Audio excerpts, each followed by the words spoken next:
जय लक्ष्मी नारायण मित्रों, क्या आपने कभी सोचा है कि संसार का सबसे बड़ा धन कौन सा है? सोना, चांदी, भूमि, परिवार या यश? इन सब को लोग अपना खजाना मानते हैं, परंतु ये सब एक दिन समाप्त हो जाता है। मृत्यु के पश्चात आत्मा के साथ क्या जाता है, यही प्रश्न देवी लक्ष्मी ने स्वयं भगवान विष्णु से किया और तब नारायण ने उन्हें एक ऐसा रहस्य बताया जिसे जानकर हर इंसान का जीवन बदल सकता है। आइए सुनते हैं वे दिव्य स्वाद और वे कथाएं जिनमें छिपा है अमर धन का रहस्य। देवी लक्ष्मी ने गंभीर स्वर में विष्णु जी से कहा, स्वामी, मैंने देखा है कि संसार के लोग धन के लिए दिन रात श्रम करते हैं। कोई स्वर्ण रत्न इकट्ठा करता है, कोई भूमि संपत्ति, कोई परिवार और संतान को ही सबसे बड़ा धन मान लेता है और कोई यश प्रतिष्ठा के पीछे भागता है। परंतु ये सब कुछ एक ना एक दिन नष्ट हो जाता है। कृपया मुझे बताइए, वे कौन सा धन है जो कभी नष्ट नहीं होता और मृत्यु के पश्चात भी आत्मा के साथ जाता है? विष्णु जी ने शांत दृष्टि से लक्ष्मी जी की ओर देखा और बोले, देवी, आपका प्रश्न अत्यंत गुड है। ये प्रश्न केवल आपके लिए ही नहीं, समस्त मानवता के लिए कल्याणकारी है। परंतु इस रहस्य को मात्र शब्दों में नहीं बताया जा सकता। यदि मैं अभी ही आपको उत्तर दे दूं, तो उसकी गहराई का अनुभव आप नहीं कर पाएंगे। इसीलिए मैं आपको कुछ प्रश्न सुनाऊंगा, राजाओं, ऋषियों और सामान्य लोगों के जीवन से जुड़े हुए प्रश्न। इन्हीं कथाओं के माध्यम से आप समझ पाएंगे कि कौन सा धन ऐसा है जो कभी क्षीण नहीं होता और जो मृत्यु के बाद भी आत्मा का सहचर बना रहता है। देवी लक्ष्मी की जिज्ञासा और बढ़ गई। उन्होंने हाथ जोड़कर कहा, स्वामी, तब मैं आज वही कथाएं सुनना चाहती हूँ। कृपया करके मुझे उस अमर धन का रहस्य कथा के माध्यम से बताइए। विष्णु जी ने मंद मुस्कान के साथ उत्तर दिया, ठीक है, सुनो देवी, मैं तुम्हें पहली कथा सुनाता हूँ। एक ऐसे राजा की जिसके पास अपार वैभव था, फिर भी वह अधूरा था क्योंकि उसने सच्चा धन नहीं पाया था। विष्णु जी बोले, देवी, बहुत समय पहले एक राजा हुआ जिसका नाम था सूरदर्शन। उसके राज्य में वैभव की कोई कमी नहीं थी। सोने चांदी के भंडार, अनगिनत रत्न, विशाल सेना, सुंदर महल, सैकड़ों सेवक और प्रजा का आदर, सब कुछ उसे प्राप्त था। उसके सिंहासन पर बैठते ही पूरा दरबार झुक जाता और जब वह रथ पर निकलता तो नगरवासी पुष्प वर्षा करते। परंतु देवी, उस राजमहल की चकाचौंध के बीच एक गहरा अंधकार छिपा था। रात के सन्नाटे में जब सब सो जाते, तब सूरदर्शन का मन बेचैन हो उठता। वह अपने कक्ष की खिड़की से आकाश की ओर देखता और सोचता, इतना वैभव, इतना यश, फिर भी मेरे मन को शांति क्यों नहीं मिलती?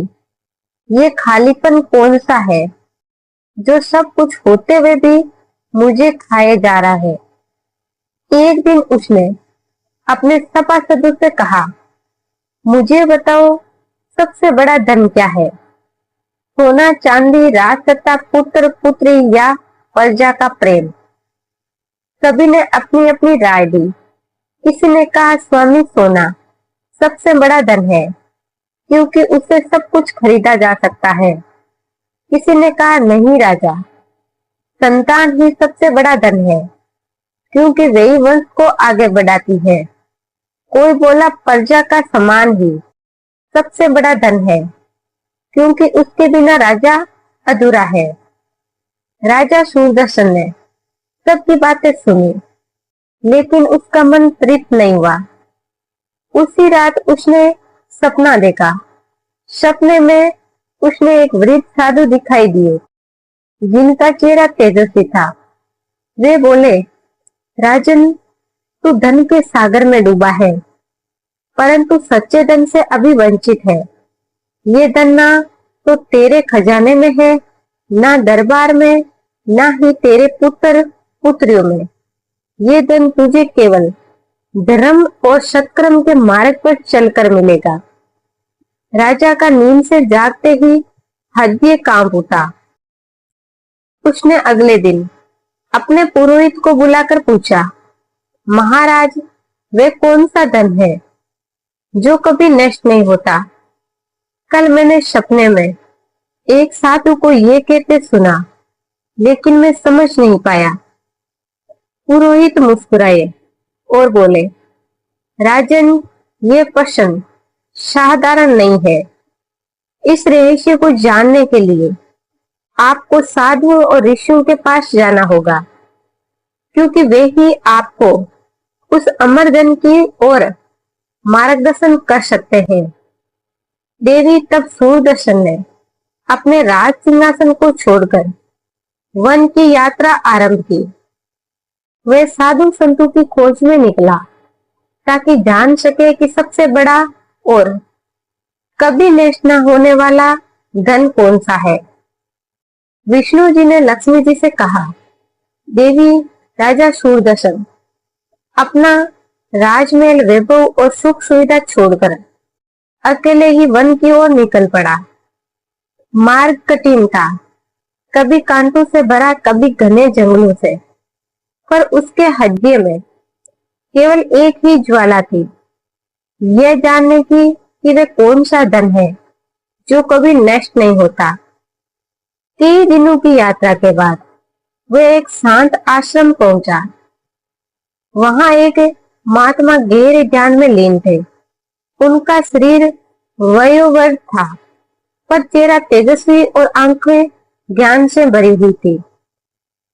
राजा ने उनके चरणों में प्रणाम किया और विनम्र भाव से कहा, गुरुदेव, मैं वे जानने आया हूं जो आज तक मुझे किसी ने नहीं बताया। मेरे पास धन, दौलत, परिवार, यश सब कुछ है, फिर भी मेरे भीतर खालीपन है। कृपया कर बताइए, वे कौन सा धन है जो कभी नष्ट नहीं होता। महात्मा ने नेत्र खोले और शांति से बोले, राजन, तेरे पास जो कुछ है वह समय का दिया हुआ है, और समय जब चाहे छीन सकता है। सोना चांदी चोर ले जा सकते हैं, राजपाट विद्रोह से छीन सकता है, संतान मृत्यु से दूर हो सकती है, यश बदनामी से मिट सकता है, किंतु एक ऐसा धन है जिसे ना समय छीन सकता है, ना मृत्यु, वही तेरे साथ जाएगा। जब ये शरीर मिट्टी में मिल जाएगा। राजा विस्मित होकर बोला, गुरुदेव, वे धन क्या है? महात्मा ने उत्तर दिया, राजन, उस धन को शब्दों में तुरंत नहीं बताया जा सकता, ये समझना पड़ता है। अनुभव से यदि तू चाहता है तो मैं तुझे एक कथा सुनाऊंगा। उस कथा में वे रहस्य छिपा है जिसे सुनकर तुझे मार्गदर्शन मिलेगा। राजा हाथ जोड़कर बोला, गुरुदेव, कृपया कर वे कथा सुनाइए, मेरे जीवन का उद्देश्य ही यही है। महात्मा ने मुस्कुराकर कहा, सुनो राजन, ये कथा है एक ऐसे व्यापारी की जिसने धन के लिए सब कुछ त्याग दिया, परंतु अंत में समझ पाया कि सबसे बड़ा धन कुछ और ही है। महात्मा बोले, राजन, एक नगर में विपव नाम का व्यापारी रहता था। उसके पास अपार संपत्ति थी, सोने चांदी के भंडार, असंख्य नौकर चाकर और व्यापार के इतने स्रोत थे कि दिन रात धन उसके घर में बरसता था। नगरवासी उसे सम्मान से देखते और उसकी प्रशंसा करते, परंतु धन के अहंकार ने उसके भीतर कठोरता भर दी थी। रितो अपने धन के बल पर गरीबों को दबाता, मजदूरों से अधिक काम करवाता और कभी किसी की मदद नहीं करता। उसे लगता था कि धन ही सब कुछ है और धन ही उसे अमर बना देगा। समय बीतता गया। एक दिन उसके नगर में महामारी फैली, लोग मरने लगे, नगर वीरान होने लगा। व्यापारी का धन भर बख्तर में खाने में पड़ा रहा, परंतु बीमारियों से उसकी रक्षा नहीं कर सका। धीरे धीरे उसका परिवार भी इस महामारी की चपेट में आ गया। उसकी आंखों के सामने उसके 2 बेटे और पत्नी चल बसे। वो लाखों श्रवण मुद्राएं खर्च करके वेद बुलाता, दवाएं मंगवाता, परंतु मृत्यु ने उसकी एक ने सुनी। राजन, तब पहली बार उस व्यापारी को एहसास हुआ कि उसका धन कितना असहाय है। उसने सोचा, जो धन मेरे सामने खड़ा होकर मेरी रक्षा नहीं कर पा रहा है, क्या वे सचमुच धन है? दुख और पछताव में डूबकर वह नगर से बाहर निकल गया। रास्ते में उसे एक साधु मिले। व्यापारी रोते हुए उनके चरणों में गिर पड़ा और कहा, महाराज, मेरे पास इतना धन था कि मैं खुद को दुनिया का सबसे बड़ा मानता था, पर आज मैं अकेला हूँ, सब छिन गया। बताइए कौन सा धन है जो मृत्यु भी नहीं छीन सकती? साधु ने शांत स्वर में उत्तर दिया, व्यापारी, जो धन तूने कमाया वे तेरा नहीं था, वे केवल समय के लिए था। असली धन पुण्य है, धर्म है, भक्ति है। जब तू दीन दुखियों की सेवा करेगा, सत्य और करुणा का पालन करेगा, तभी तेरा धन अमर होगा। मृत्यु तेरे शरीर को ले जा सकती है, पर तेरे पुण्य कर्म तेरे साथ चलते हैं। उस दिन विभव का हृदय बदल गया। उसने शेष जीवन गरीबों की सेवा में लगा दिया, अनाथ बच्चों के लिए आश्रय बनाए, भूखों को भोजन कराया, और जब अंत समय आया तो उसके चेहरे पर संतोष की मुस्कान थी, क्योंकि अब वह जान चुका था कि अमर धन केवल पुण्य है। महात्मा ने कथा समाप्त कर राजा से कहा, राजन, उस व्यापारी ने सब कुछ खोकर ये सत्य पाया, पर तुझे ये सत्य साधु संतों के वचन से मिल रहा है। सोच, अगर तू उसे समझ ले तो तेरे जीवन का अर्थ कितना ऊंचा हो सकता है। विष्णु जी बोले, देवी, जब महात्मा ने व्यापारी की कथा समाप्त की तो राजा सुदर्शन से कुछ देर मौन बैठा रहा। उसके चेहरे पर विचारों का भार स्पष्ट था।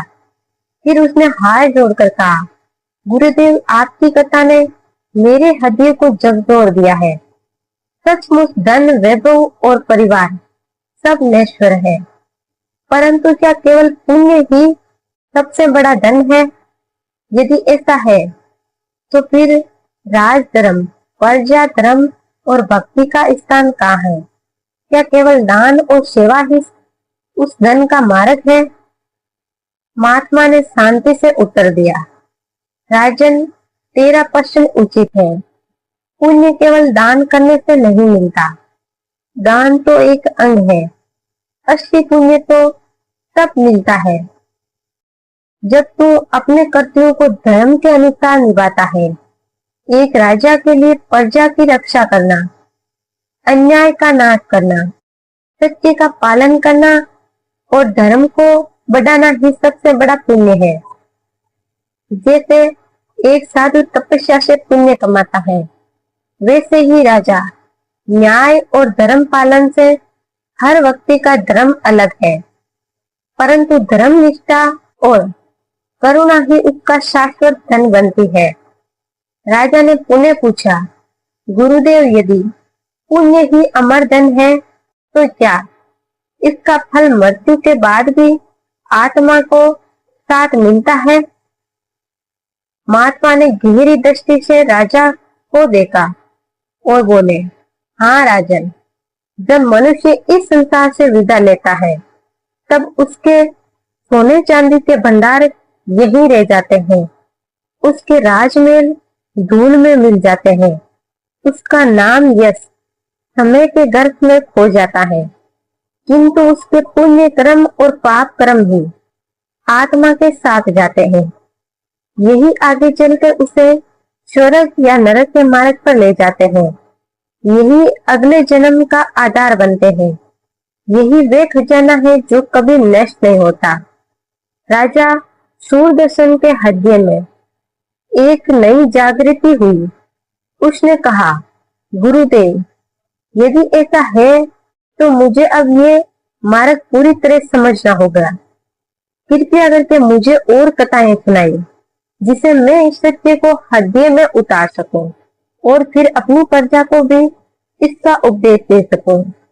महात्मा मुस्कुराए और बोले, राजन, तेरी ये प्यास ही तुझे उस अमर धन के निकट ले जाएगी। अब सुन, मैं तुझे अगली कथा सुनाता हूँ। एक ऐसे ऋषि की जिसने गरीबी में रहते हुए भी इतना अमर धन अर्जित किया कि आज तक उसका नाम लोकों में गूंज रहा है। महात्मा ने राजा से कहा, राजन, बहुत समय पहले हिमालय के एक कंदरा में गौतम नाम ऋषि तपस्या करते थे। उनका जीवन अंचल साधारण था।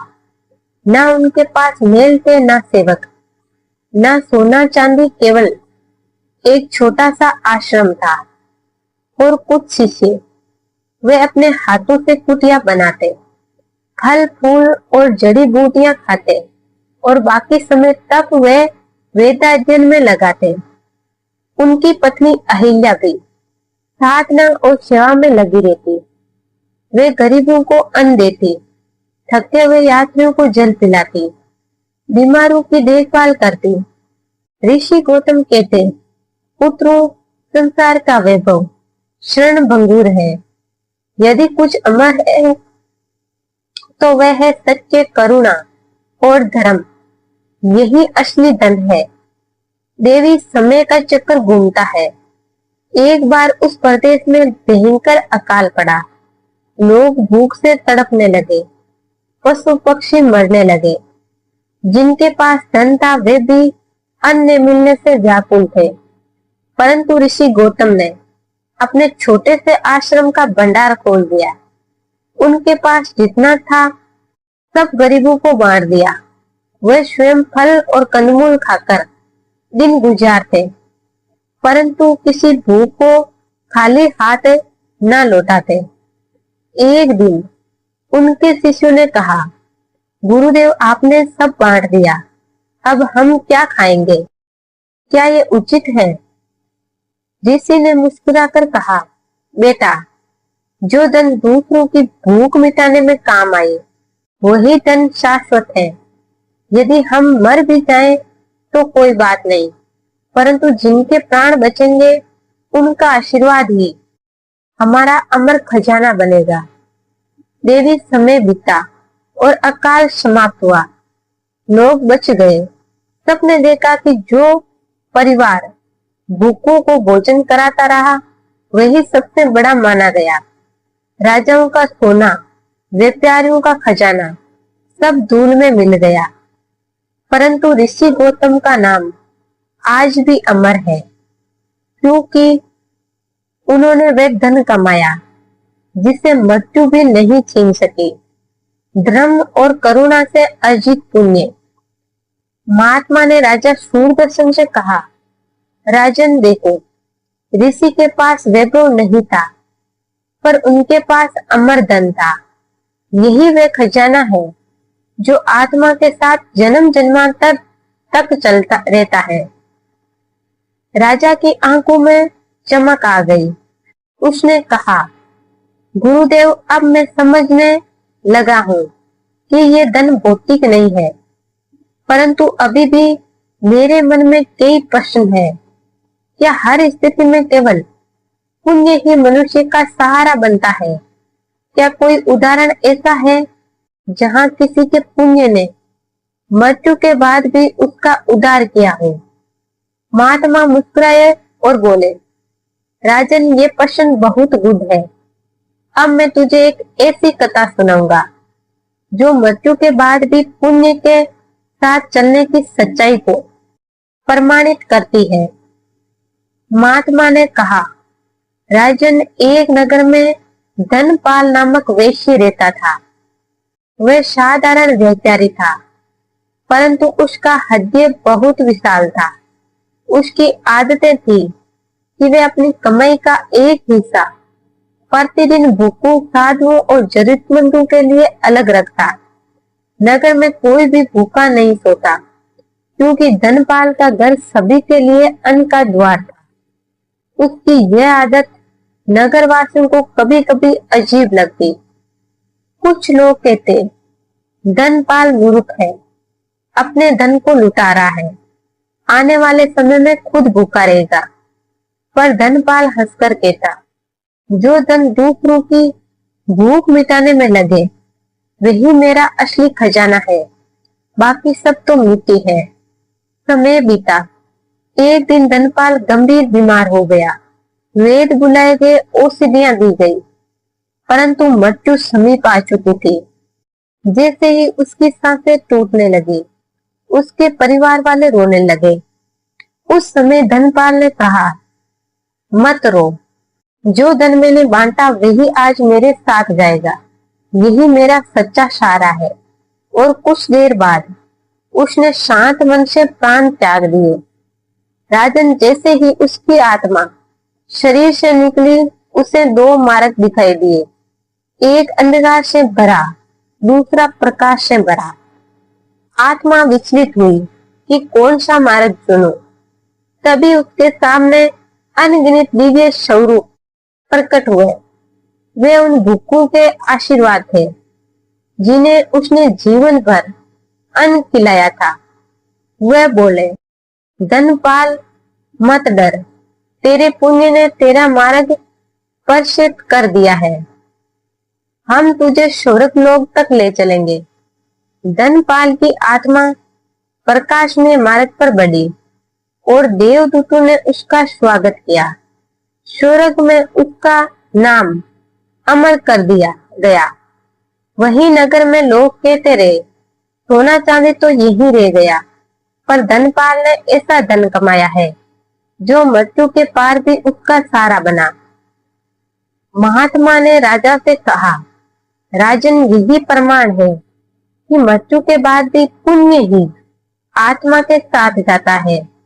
धन, परिवार, यश सब यहीं रह जाते हैं, पर धर्म और सत्कर्म जन्म जन्मांतर तक आत्मा के साथ रहते हैं। राजा सूरदर्शन की आंखें श्रद्धा से भर आई। उसने कहा, गुरुदेव, अब मुझे समझ आने लगा है कि असली खजाना कहाँ है। लेकिन क्या ये मार्ग केवल दान देने से ही बनता है? क्या एक राजा अपने कर्तव्यों का पालन करके भी इतना अमर धन अर्जित कर सकता है? महात्मा ने गहन स्वर में कहा, राजन, यह बहुत बड़ा प्रश्न है। इसका उत्तर मैं तुझे एक और कथा से दूंगा। एक ऐसे राजा की जिसने धर्म पालन करके अमर धन अर्जित किया। महात्मा बोले, राजन, अब सुनो एक ऐसे राजा की कथा जिसने राज सिंहासन पर रहते हुए भी अमर धन अर्जित किया। ये कथा है मिथिला के राजा जनक की, जिन्हें लोग विदेही भी कहते हैं। जनक के पास अपार वैभव था। सोने से मंडे महल, सैकड़ों रथ घोड़े, अनगिनत सैनिक और विद्वानों का विशाल दरबार। लेकिन उनकी सबसे बड़ी विशेषता ये थी कि वे हर निर्णय धर्म और न्याय के अनुसार लेते थे। एक बार उनके राज्य में अकाल पड़ा, प्रजा भूखी मरने लगी। मंत्री और दरबारी बोले, महाराज, अपने खजाने को बचाइए, वरना राज्य की आर्थिक शक्ति खत्म हो जाएगी। परंतु जनक ने कहा, राजा का खजाना तभी सार्थक है जब वह प्रजा के काम आए। अगर मेरी प्रजा भूखी है और मैं खजाने की रक्षा करूं, तो ये सोना मेरे लिए अभिशाप है। उन्होंने राज भंडार खोल दिए और अनाज धन सब प्रजा में बांट दिया। स्वयं और उनका परिवार साधारण भोजन पर रहने लगे। राजा जनक की ये नीति देखकर ऋषि याज्ञवल्क्य ने कहा, राजन, तुम्हारे खजाने में जो सोना चांदी है वह नश्वर है, परंतु तुम्हारे धर्म और न्याय से जो पुण्य उत्पन्न हुआ है वही अमर है। यही वह धन है जो मृत्यु के बाद भी तुम्हारे साथ जाएगा। ये भी एक और प्रसंग है। एक दिन दरबार में किसी ने राजा जनक से पूछा, महाराज, आप अपार वैभव और शक्ति रखते हुए भी इतने निर्लिप्त कैसे रहते हैं? आपको कभी डर नहीं लगता कि ये सब नष्ट हो जाएगा? जनक मुस्कुराए और बोले, क्योंकि मैं जानता हूँ कि ये सब मेरा नहीं है, ये समय का दिया हुआ है। ये जब चाहे छीन सकता है। मेरा असली खजाना धर्म और न्याय है जो कोई नहीं छीन सकता। राजन, यही कारण था कि जनक का नाम आज तक अमर है। उनके खजाने तो समय की धूल बन गए, परंतु उनकी धर्म निष्ठा और न्यायप्रियता ही उनका अमर धन बनी। महात्मा ने राजा शूरदर्शन से कहा, देखो राजन, एक राजा का धर्म है प्रजा की रक्षा करना और न्याय करना। यही उसके लिए सबसे बड़ा पुण्य है। यही धन मृत्यु के पार भी उसका सहारा बनता है। राजा शूरदर्शन ने गहरी सांस ली और कहा, गुरुदेव, मुझे समझ आ रहा है कि अमर धन अलग अलग व्यक्ति के लिए अलग अलग कर्तव्यों से बनता है। व्यापारी के लिए दान और सेवा, ऋषि के लिए तप और करुणा, और राजा के लिए धर्म पालन। किंतु क्या इस मार्ग पर चलने के लिए केवल कर्म ही आवश्यक है या भक्ति भी उतनी ही जरूरी है? महात्मा मुस्कुराए और बोले, राजन, बहुत गुड प्रश्न किया है तूने। कर्म और भक्ति दोनों मिलकर ही अमर धन का निर्माण करते हैं। इसे तुझे समझाने के लिए अब मैं तुझे एक भक्त की कथा सुनाऊंगा, जिसने साधारण जीवन जीते हुए भी भक्ति से इतना धन अर्जित किया कि देवता भी उसका सम्मान करते हैं। महात्मा बोले, राजन, तूने ठीक पूछा कि क्या भक्ति भी अमर धन का मार्ग है।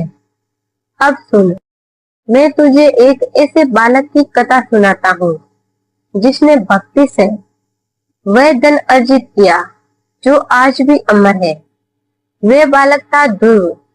ध्रुव एक राजकुमार था, परंतु उसे अपनी ही सौतेली माता ने तिरस्कार दिया।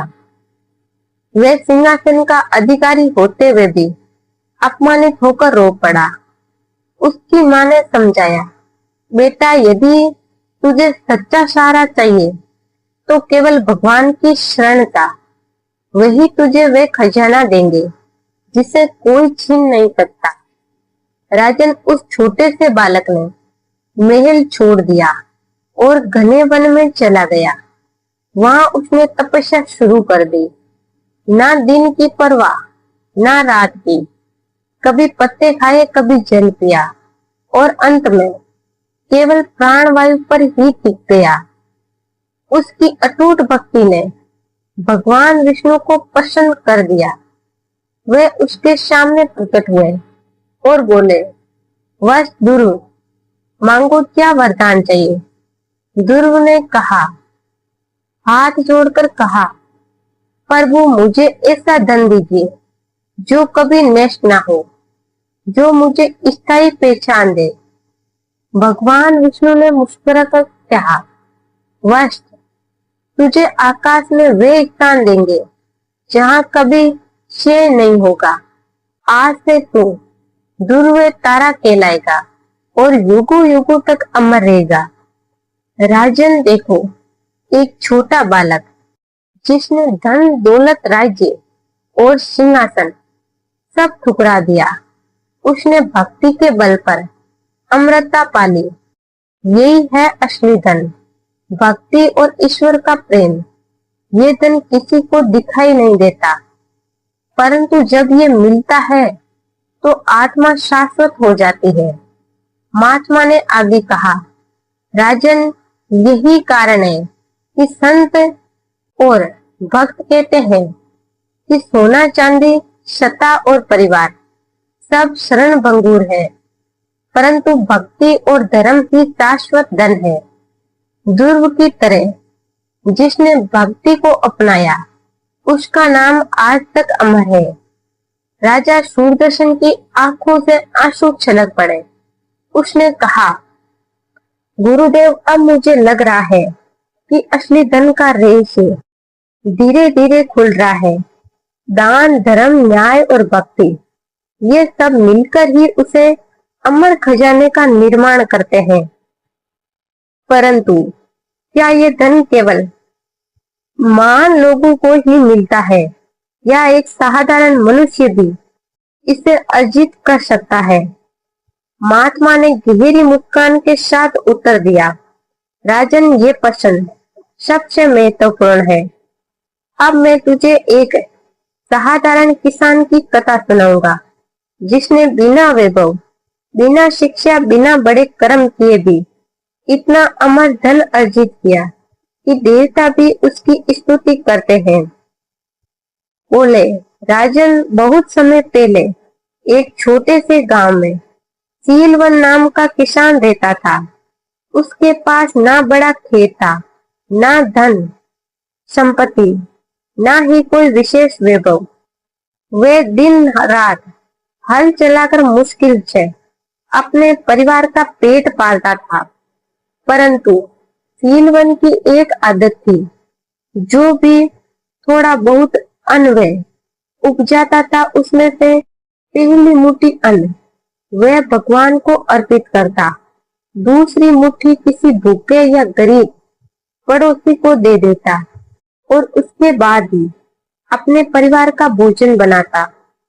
उसके पड़ोसी अक्सर उसका मजाक उड़ाते और कहते, अरे सीलवन, तेरे पास खुद के लिए ही पर्याप्त नहीं है, फिर भी तू दूसरों को बांटता है, यह मूर्खता है।